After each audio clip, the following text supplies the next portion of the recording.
শ্ৰীভূমিত চলিছে পৌৰসভাৰ বুলডোজাৰ। যিসকলে পৌৰসভাৰ বজাৰত নগৈকৈ পথৰ ওপৰত বজাৰ বহাইছিলে তেওঁলোকৰ বিৰুদ্ধে চলিছে পৌৰসভাৰ বুলডোজাৰ। আৰু পৌৰসভাৰ ফালৰ পৰা জাননী জাৰি কৰা হৈছিলে যে 24 ঘণ্টা সময় দিয়া হৈছিলে।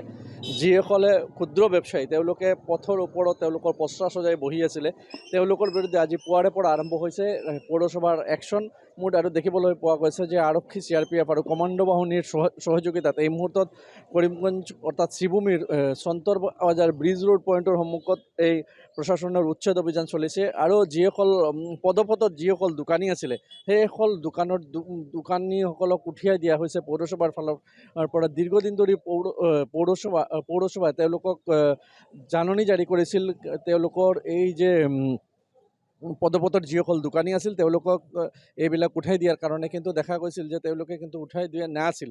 অৱশেষত আজি তেওঁলোকে বুলডোজাৰ চলাইছে আৰু দেখা গৈছে যে যিসকল দোকানী আছিল তেওঁলোকক দোকানত উঠাই দিয়া হৈছে। দণ্ডাধীশ আছে, আৰক্ষী আছে, সকলো সন্মুখত কিন্তু এই অভিযান আৰম্ভ হৈছে। আমি দণ্ডাধীশ আছে তেখেতৰ পৰাও জনাৰ চেষ্টা কৰিম যে আজি আপোনালোকৰ এই অভিযান এইবিলাক কিবা পৌৰসভাৰ অভিযান নেকি আৰু কিমান দোকান উঠাই দিয়া হৈছে? হয়, এইটো আমাৰ কৰিমগঞ্জ পৌৰসভা, শ্ৰীভূমি পৌৰসভাৰে অভিযান হয়। আৰু আজিলৈ আমাৰ এইটো ছেকেণ্ড অভিযান একচুৱেলি। ইয়াৰে আগত আমাৰ PWD মাৰ্কেটখনো যোৱা পৰহি উচ্ছেদ কৰা হৈছে, যিহেতু ৰোড ছাইড এৰিয়াতে বহে, বহুত ট্ৰেফিক কনজেকশ্যন হয়। আৰু এজ পাৰ অনাৰেবল ডিষ্ট্ৰিক্ট কমিশ্যনৰ অৰ্ডাৰত আমি মেজিষ্ট্ৰেট হিচাপে আছোঁ, একম্পেনী কৰিছোঁ। আমাৰ এক্সিকিউটিভ অফিচাৰ আছে টাউনত পৌৰসভাৰ। ইয়াতে অলৰেডি মই জনাত 20খনমান দোকান আছিলে। তেখেতসকলক সময় উকলি গৈছে, নটিছো ছাৰ্ভ কৰা হৈছিলে, তেখেতসকলে যোৱা নাছিলে। আজি মৰ্ণিং আহি আকৌ আমি পালোঁ, তাৰপিছত ষ্টিল অলপ সময় দিয়া হৈছে চ' ডেট তেখেতৰ যোনখিনি লাগতিয়াল সামগ্ৰী আছে সেইখিনি তেখেতসকলে লৈ যায়। ভিতৰত বজাৰখন আছে তাতে বহেগৈ, য'ত য'ত আছে সিহঁতৰ পাৰ্মিশ্যন।